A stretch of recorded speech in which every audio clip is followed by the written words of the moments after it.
Y el Señor realizó muchos milagros, pero hay unos que a mí me cautivan, y son aquellos milagros que Jesús hizo, pero nadie los pidió. Nadie los pidió directamente como otros. Por ejemplo, cuando el Señor sanó a los 10 leprosos, los 10 leprosos clamaron que el Señor los sanara. Cuando el Señor sanó a la hija de Jairo, él fue a pedirle al Señor Jesús que fuera a sanar su hija. Pero hay otros milagros que nadie pidió, pero que Jesús los vio.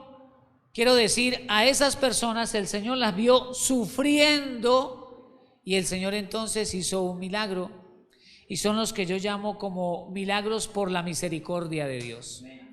Y la verdad, nosotros estamos aquí por la misericordia de Dios.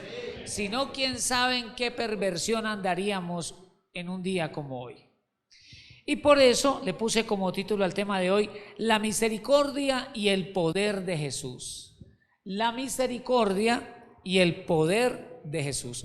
Y vamos a hacerlo a través del Evangelio de Juan, capítulo 9, donde les dije yo que nos íbamos a ubicar, porque aquí vamos a estudiar un milagro que la persona no pidió, pero el Señor lo hizo.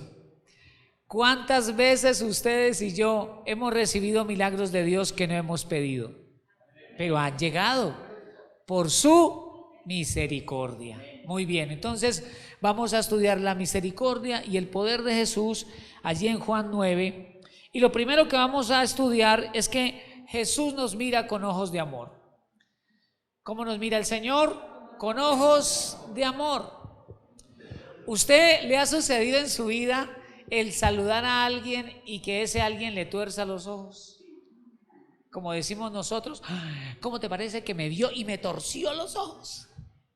Pero otras veces nuestra mirada es orgullosa, porque tenemos de pronto 2 pesitos de más, o porque de pronto Dios nos permitió hacer de pronto una especialización o algo por el estilo, y vemos a los demás por encima del hombro, ¿no? Y lo digo porque fue lo que sucedió con los discípulos aquí. Vamos a leer Juan capítulo 9. ¿Están conmigo allí, hermanos? Y esta lectura de hoy vamos a hacerlo siempre despacio y mirando los detalles. Juan capítulo 9, dice el versículo 1 y 2. Al pasar Jesús vio a un hombre ciego de nacimiento. Detengámonos allí. Al pasar Jesús, él vio a un hombre ciego de nacimiento. Obviamente el ciego no pudo ver a Jesús, pero Jesús lo vio a él. Y eso es lo más importante, que Jesús nos vea. Y, ¿sabe? Jesús nos ha visto desde que estábamos en el vientre de nuestra madre, porque la Biblia dice: tus ojos vieron mi embrión en el vientre de mi madre. Los ojos de Jesús siempre han estado sobre nosotros. O sea que Él siempre nos ha estado mirando. Pero a nosotros nos cuesta mirar a Jesús. A nosotros nos cuesta ver a Jesús. De hecho, yo no sé aquí cuántos en la vida, en un momento de crisis, llegaron a pensar que Jesús ya no estaba allí, o que el Señor no había escuchado sus oraciones. O tal vez preguntamos: pero ¿por qué me pasa esto a mí? ¿Por qué el Señor no me escucha? ¿Por qué el Señor no me atiende? ¿Por qué el Señor no me ayuda? Y la verdad es que la Biblia enseña que el Señor Jesús ha estado con nosotros todos los días de nuestra vida. Todos los días, incluso en los tiempos más difíciles. Los ojos del Señor han estado sobre nosotros.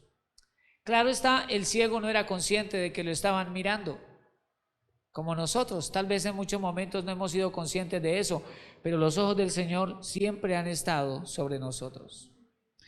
Dice ahora el versículo 2: y le preguntaron sus discípulos diciendo, noten la pregunta, Rabí, ¿cómo le dijeron? Yo les quiero pedir el favor que nos metamos en la escena. Jesús está caminando y es seguido por sus discípulos. Van por un camino y los ciegos por lo general se ponían junto al camino y extendían la mano para mendigar, ¿no? Para pedir limosnas. Entonces el Señor va pasando y de pronto ve al ciego, y era un ciego pero Jesús ¿cómo lo supo? Porque es primera vez que Jesús lo ve, pues él va pasando y ve a ese hombre y dice, él es ciego de nacimiento. Jesús lo sabe porque el Señor Jesús, sobre él reposaba la plenitud de los dones del Espíritu Santo. Y hay un don que se llama don de ciencia, que por el Espíritu Santo la persona conoce el presente de la persona, pero también su pasado. Dios revela cosas del pasado, que incluso son ocultas a la persona. Entonces el Señor lo mira y lo mira con ojos de amor. Y el Espíritu le revela que él es ciego de nacimiento.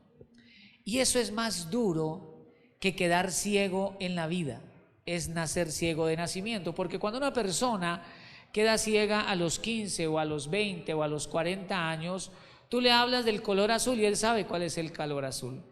Tú le puedes decir, uy, las montañas están altas, y él sabe que es una montaña alta. Pero un ciego de nacimiento no sabe qué es el amarillo, no sabe qué es el azul, no sabe cómo son las montañas. Y Jesús lo mira, y entonces al lado de él vienen los discípulos, y cuando lo ven, lo primero que le dicen al Señor es, Rabí. ¿Cómo le dijeron? Rabí. Y la palabra rabí es una palabra que da una valoración mayor de maestro, algo así como excelentísimo maestro, como jefe de maestros. Los discípulos van con él y le dicen, Rabí. Yo no sé, pero a veces a nosotros nos gustan los títulos. Usted no ha visto que a veces uno le presentan a una persona, caramba, y uno sin preguntarle, van sacando las credenciales. Yo soy ingeniero en no sé qué, tengo una especialización en no sé cuál, y trabajo en no sé dónde, y nadie les ha preguntado. Pero de alguna manera a nosotros como que nos gusta mostrar las credenciales, ¿no? Y nos gusta como a veces hablar así con esos que de pronto están allá en el estrato +8, como que nos gusta. Entonces ellos le dicen, Rabí, no, como entre nosotros los que sabemos, Rabí. Versículo 2, ¿quién pecó? ¿O sus padres para que haya nacido ciego? Póngale cuidado, hermano. Eso es como el que está en el hospital enfermo. No sabe si lo que tiene allá es un tumor cancerígeno, no saben. Y llega el médico, llegan los estudiantes. Y no falta el estudiante imprudente. Uy, pero es que está muy mal, ¿no?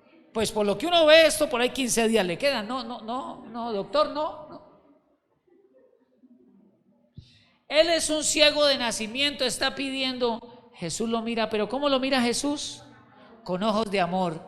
Y los discípulos, maestro, ¿quién pecó? ¿Sus padres o él? Porque en la mentalidad judía, si alguien estaba padeciendo una situación de esas, era porque había pecado. Y ellos van inflados, como les digo yo, como el pavo real. Rabí, entre nosotros los que sabemos, ¿quién pecó? ¿O los padres de él? Porque siempre, hermanos, nosotros seremos más especialistas en andar juzgando el pecado de los demás, mucho más que el pecado de nosotros. Somos muy buenos en ser jueces. Ellos ya estaban condenándolo por un pecado, pero nada sabían. Pero a veces nosotros somos jueces de los demás. Para nosotros por lo general es más fácil ver las fallas de los otros, pero es deber nuestro mirar los pecados del corazón propio y no andar mirando los pecados en el corazón de los demás, porque eso nos hace jueces, y solo juez es uno y es Dios.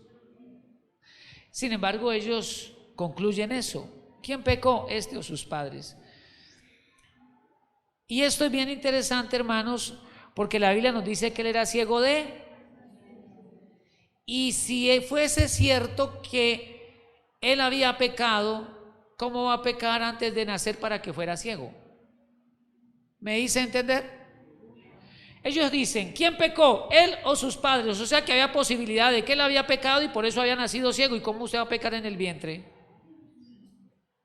Entonces, en la mentalidad de ellos, la mentalidad judía, había un concepto, había una posición, y era que los rabinos enseñaban que se podía pecar desde el vientre a la luz de lo que dice el libro de Génesis, cuando Rebeca, la esposa de Isaac, estaba embarazada de dos criaturas, de Jacob y de Esaú.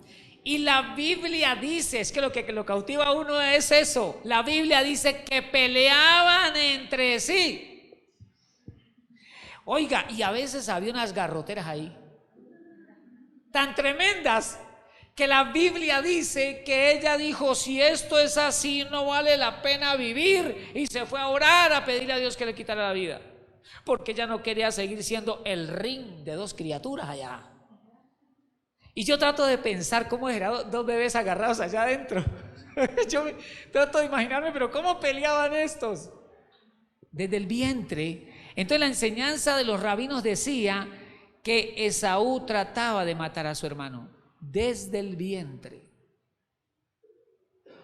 Dice la enseñanza rabínica, no la Biblia. Lo que la Biblia sí nos dice es que peleaban en el vientre.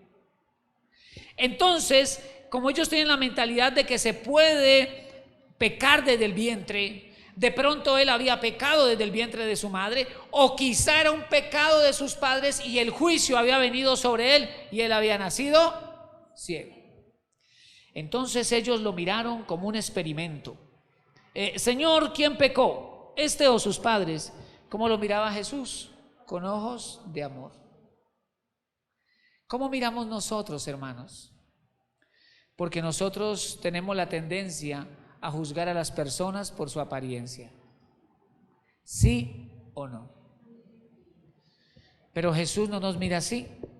Jesús nos mira con ojos de amor. Dice ahora el Señor Jesús, nos enseña algo muy importante y es el segundo punto.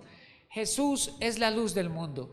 Y esto es muy bonito, hermanos, porque Jesús se presenta aquí como la luz del mundo y el que está allí es un ciego de nacimiento. Es decir, Jesús es la provisión para cada necesidad del ser humano. Cuando tengo sed, Él se presenta como el agua de vida. Cuando tengo hambre, Él se presenta como el pan de vida. Cuando hay tinieblas, Él se presenta como la luz. Vamos a leer, versículo 3 al 5. Respondió Jesús: no es que pecó este ni sus padres. Oiga, lo bajó de la nube. Ellos estaban convencidos que ese hombre estaba ciego de nacimiento por el pecado de él o de sus padres. Y Jesús les dice: por ninguna de las dos cosas. O sea que ese hombre estaba sufriendo y no era por un pecado ni de él ni de sus padres. Entonces, hay sufrimiento. O mejor, no todo sufrimiento viene por el pecado, pero todo pecado trae sufrimiento. Él dice aquí, ni él pecó ni sus padres. Mire lo que dice el verso 3. Sino, ¿para qué? Es bonita esa frase y hay que destacarla. ¿Para qué? Significa propósito. Significa objetivo. Pero entonces, ¿por qué él está ciego? Eso es para que las obras de Dios se manifiesten en él. O sea, que a veces el ser humano vive crisis, no que él mismo haya generado, pero las vive para que las obras de Dios se manifiesten. O sea que yo a veces vivo ciertas circunstancias difíciles en mi vida porque ese es el escenario donde Dios va a manifestar su obra. O sea, que una crisis o una adversidad en mi vida, así sea de salud, no es una tragedia, sino una oportunidad para ver la obra de Dios. Hermanos, sí que es importante cambiar la perspectiva de nuestra vida, que podamos ver cada escenario de nuestra vida como una oportunidad para ver la gloria de Dios. Pero quiero ir más allá. Cuando yo leí la palabra obra, yo dije, bueno, y en este caso, ¿qué más significa obras? Porque aquí dice, para que las obras de Dios se manifiesten.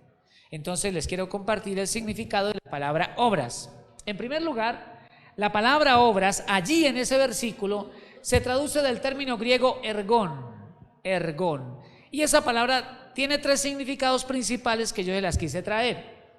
Significa en primer lugar misión, en segundo lugar tarea asignada y esa belleza, en tercer lugar significa artesanía. Hablemos de la primera, misión. Jesús dice, Él no pecó ni sus padres, Él está así para que en Él se cumpla la misión de Dios. Es decir, Él nació así para que yo ahora me glorifique en su tragedia a través de un poderoso milagro. Hermanos, soberano es Dios. Él es soberano y todopoderoso. Segundo, tarea asignada. Era la tarea de Jesús, traer luz a este mundo. Porque, hermanos, qué duro es vivir en tinieblas. Y nosotros cuando vivíamos sin Cristo, vivíamos en tinieblas. Y aquí las tinieblas hacen referencia al reino de Satanás, el reino de las tinieblas. Éramos esclavos de las tinieblas. Espíritus inmundos nos afligían. Perdóneme, pero ¿cómo viven y cómo se conducen las personas que no tienen la luz de Cristo? Hacen unas cosas terribles. ¿Cómo es posible que un hijo mate a su papá? ¿Cómo es posible que un papá mate a su hijo siendo un niño?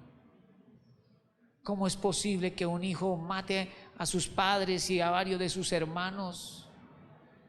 ¿Cómo es posible que alguien llegue a una escuela y saque un rifle y mate 15, 20 niños, por Dios? ¿Cómo es posible que una persona se consuma en la droga y después salga a hacer perversiones? ¿Cómo? Esa es la obra de las tinieblas. Pero gracias a Dios hemos llegado a la luz de Jesucristo nuestro Señor y estamos hoy en su camino. La Biblia dice que Él nos trasladó de la potestad de las tinieblas al reino del amado Hijo Jesucristo nuestro Señor. Así que ya no tenemos una mente entenebrecida o llena de tinieblas. Ahora tenemos la mente de Cristo. Ahora resplandece en nosotros la luz de Cristo. Porque, hermanos, qué duro es vivir bajo las tinieblas. Usted ha presenciado y ha vivido esas noches cuando se va la energía eléctrica y de repeso que como que la luna no se ve, que está oculta, y de repeso se le descargó el celular. Usted sabe lo que es. Usted ha probado andar en la casa oscuro, hermano. Usted cómo se mueve despacito, ¿no? Y tocando, ¿cierto que sí? Tocando, hasta que se da un canillazo en el borde de la cama. Ay, Dios mío. Yo les contaba ahora en la reunión pasada, una vez que me metí un golpe y me caí porque yo estaba durmiendo y se metió un gato a la casa. Y Andrea me despertó y me dijo, papi, se metió un gato. Y claro, Rambo se levantó, ¿cómo así? Y me levanté como dormido y todo oscuro. Oiga, yo no sé por qué no prendimos las luces, hombre. Y yo cogí mi arma, un zapato. Y salí, pero salí así, es oscuro, me arrastré el ventilador, lo quebré, lo dañé. Y salí corriendo y me golpeé contra la pared. No sé qué pasaba con esa pared, me la movieron, pero yo me di un golpe con eso y salí, yo tiré ese zapato, para de 10 metros del gato, pero salió. Quedé golpeado, dañé el ventilador porque no había luz. Estaban oscuras. Hermanos, y así es la vida. cuando vivimos sin la luz de Cristo. Andamos de tropezón en tropezón, de error en error. Y eso nos produce unos golpes y unos fracasos. Pero es tan hermoso llegar a Jesús, caminar a la luz de su consejo, a la luz de su palabra y saber que Él nos guarda, que en todo nos quiere bendecir, que lo único que hay que hacer es hacerle caso al Señor y todo lo demás vendrá por añadidura, solamente por añadidura. Entonces, les decía, el tercer significado, artesanía. ¿A usted le gustan las artesanías? A mí me encanta. Cuando a veces salimos con Andrea por allá a los pueblitos turísticos y hay sección de artesanía, a mí me gusta ir a mirar. No compro nada, pero me gusta ir a mirar. No mentiras, alguna cosita por ahí. Y voy a mirar. Y cuando veo algo, una pieza bien elaborada, o a veces es trabajo en vidrio, yo a veces pregunto, venga, ¿cómo hizo eso? Yo miro, yo aprecio el trabajo del artesano. Porque es que así veo yo a Dios, trabajando en nosotros como el artesano. Dice la Biblia, como el orfebre con el oro. No, y nos va moldeando, va trabajando. Pero nunca se olvide de algo. El orfebre o el artesano utiliza la fuerza proporcional a la dureza del material. Cuando el material es duro, el artesano aprieta. Cuando el metal es duro, hay que meterle más fuego. Que Dios nos ayude a ser de corazón manso y humilde, para que Él pueda moldearnos facilito. Así que el Señor Jesús le dice, esta situación es para que la obra de Dios se manifieste en él. Versículo 4, dice Jesús, me es necesario hacer las obras del que me envió, entre tanto que el día dura, la noche viene cuando nadie puede trabajar. Y aquí Jesús con esas palabras está hablando de su presencia en la tierra temporalmente, haciendo milagros y predicando el evangelio del reino, y el comienzo de la noche, o sea, el fin de su labor en la cruz del Calvario. Él está diciendo, mientras dura el día, mientras tengamos vida en esta tierra, hagamos la obra de Dios, porque viene un tiempo cuando ya no tendremos más obras en esta tierra. Mientras nos dura el día de la vida aquí en esta tierra, hagamos lo que Dios nos ha mandado a hacer. Hermanos amados, para aquel hermoso ramo de flores bien grandote en el servicio fúnebre, para que las mejores palabras cuando ya está allí en un ataúd. Eso hay que hacerlo en vida. En vida, invitémosle al mejor almuerzo. En vida, digámosle las mejores palabras. En vida, hagamos lo que Dios nos ha mandado hacer.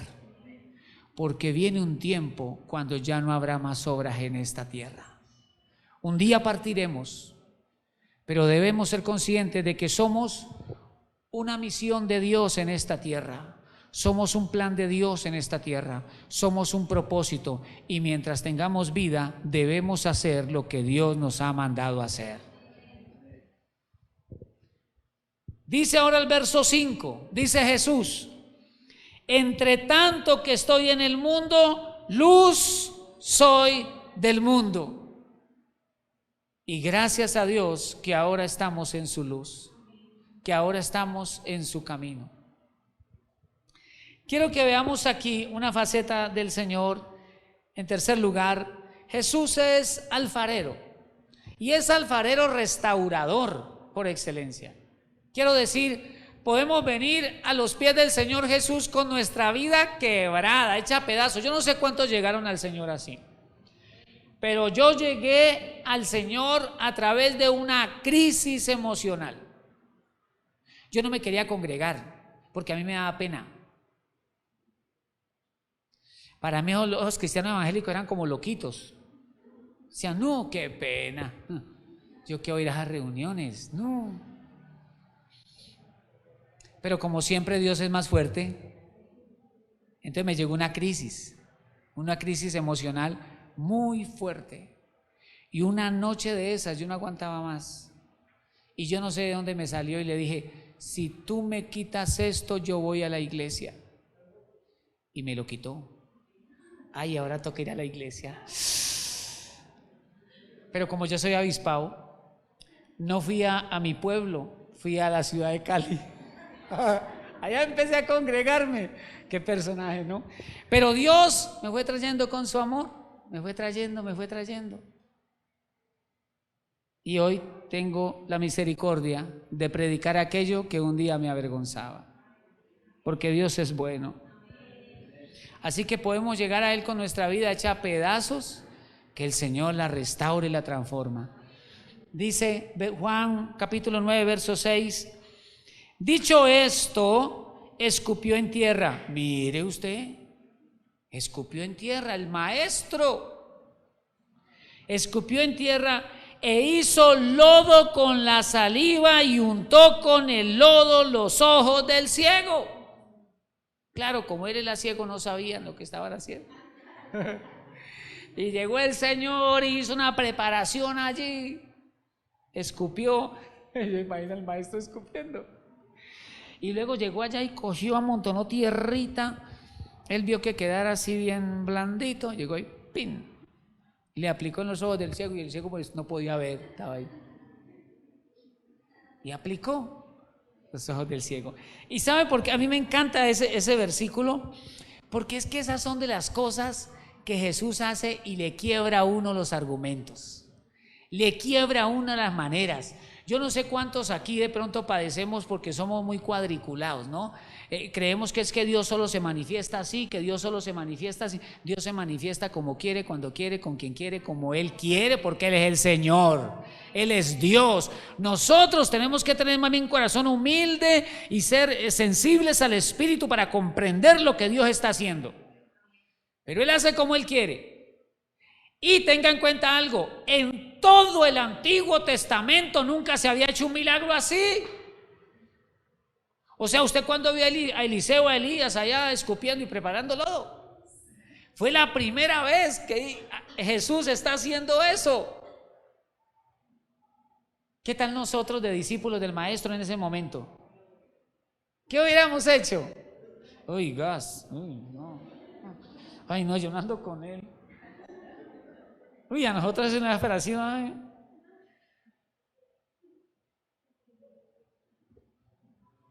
Pero el Señor llegó y preparó y tal, le aplicó en los ojos. A mí se me hace que a veces es mejor no ver y dejar que Jesús haga, porque a veces nosotros mismos estorbamos la obra de Dios. Y el Señor preparó, llegó y ¡tim!, aplicó en los ojos del ciego. Dice el versículo número 7, y le dijo, ve a lavarte en el estanque de Siloé, que traducido es enviado. Fue entonces y se lavó y regresó viendo. Ay, Dios mío. Vamos a pensar aquí varias cosas. Él estaba ciego. El Señor toma del polvo de la tierra, fabrica un barro y se lo aplica en los ojos. Y ese barro y ese lodo me hace acordar del alfarero, el que trabaja con el polvo de la tierra, porque nosotros fuimos creados del polvo de la tierra. Y el Señor no deja de ser alfarero, Él sigue trabajando con nosotros, Él sigue dándonos la forma. Y trabaja el Señor de unas maneras que a uno le parecen extrañas. Usted ha visto cuando a veces se levanta el polvo de la tierra porque sopla un viento muy fuerte, ¿qué hace uno? Cierra los ojos. Pero aquí el Señor lo usó para abrirle los ojos al ciego. Dios hace unas cosas que lo dejan a uno como pensando mucho. Y sí, fue Dios, pero ¿cómo es esto? Y luego le dice al ciego que vaya ¿a dónde? Al estanque Siloé y se lave. Yo me quiero poner en los zapatos del ciego, ¿sí? A manera de ejemplo.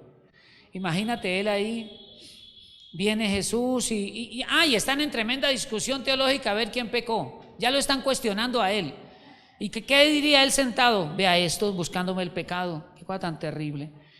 Y luego llega el maestro y entonces él espera y le dice, ve al estanque Siloé y lávate.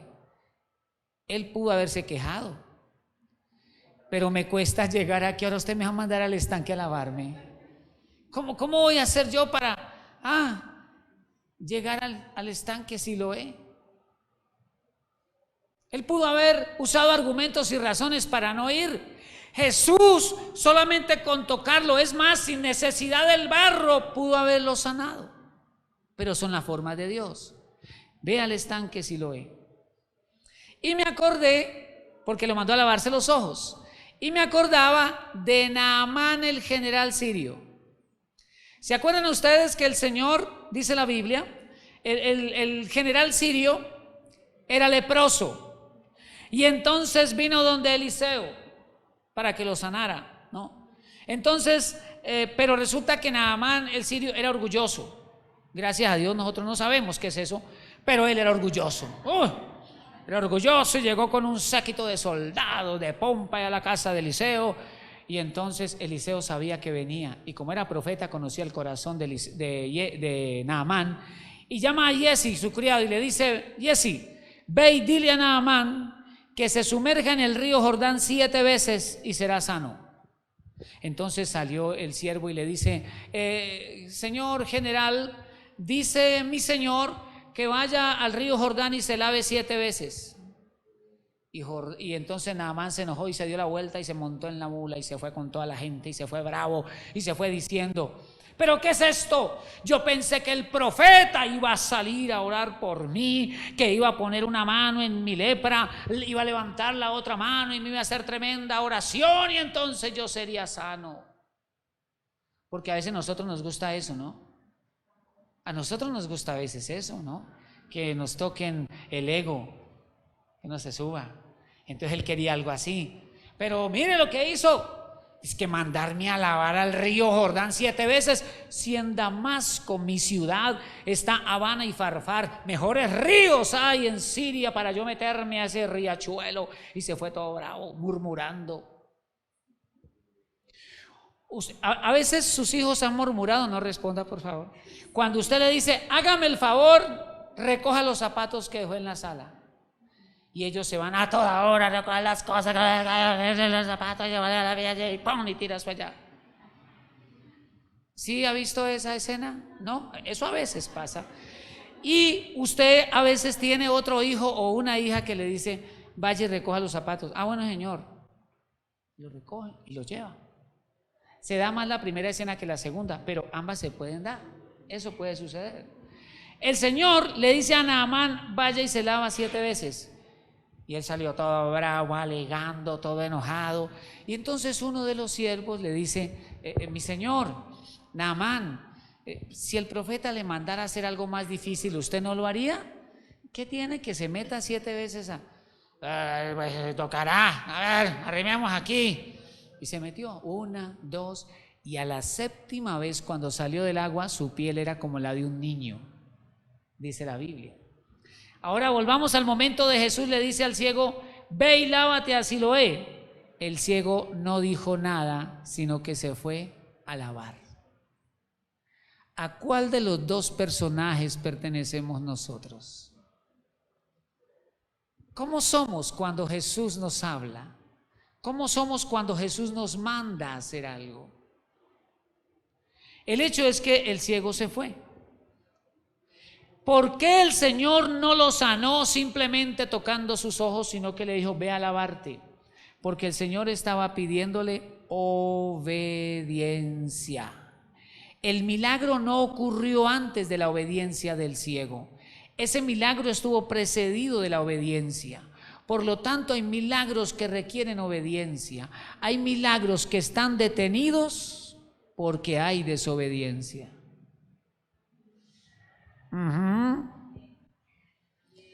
Yo no sé cuántos milagros hay así que están, que se activan, y Dios está esperando que tú tomes la decisión de obedecer. Y él se fue muy juicioso y se fue al estanque de Siloé. El estanque de Siloé es como una piscina que el rey Ezequías mandó a construir, y se llena con las aguas que vienen de una fuente que se llama la fuente de Gihón, que está en el monte Sión. Y me pareció muy bonito porque Apocalipsis nos dice que un día de la Jerusalén celestial saldrá pues ese río para la sanidad de las naciones.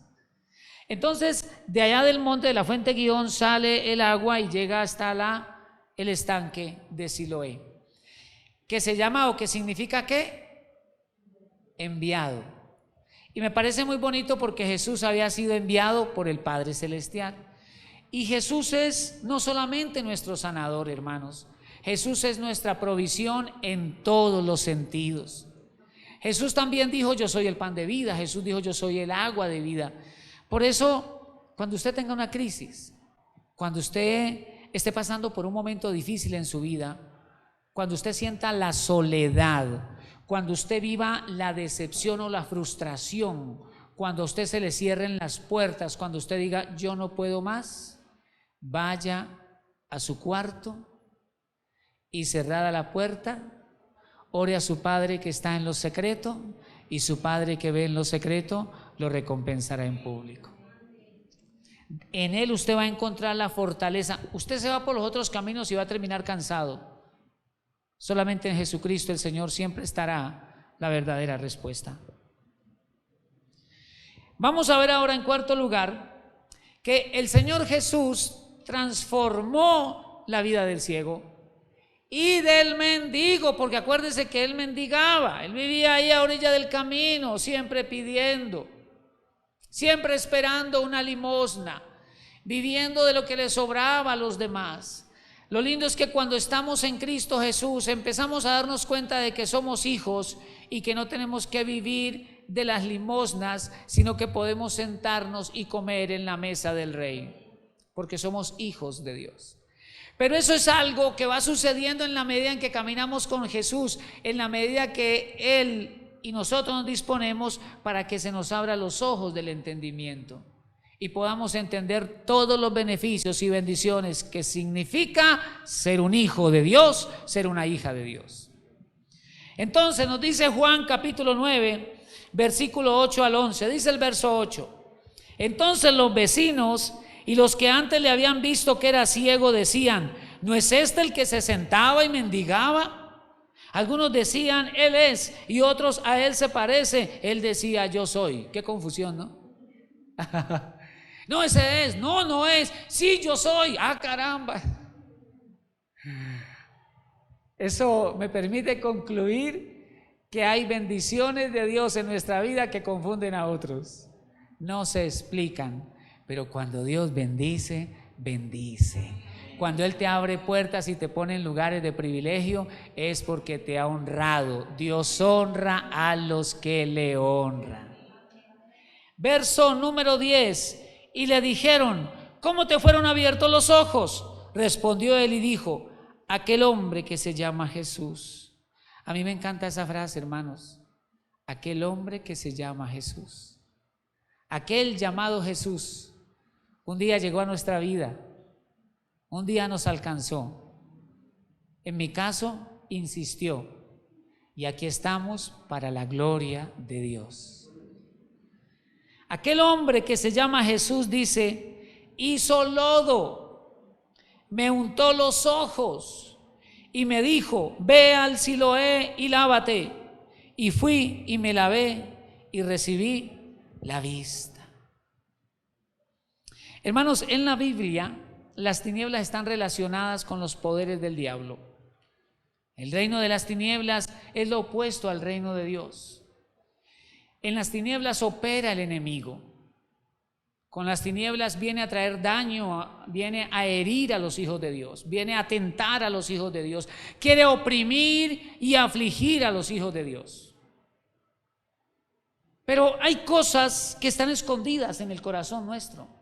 Y el enemigo incluso es experto en cubrirlas para que no las veamos. Y entonces, ¿quién es el único que las puede revelar? El Espíritu Santo de Dios.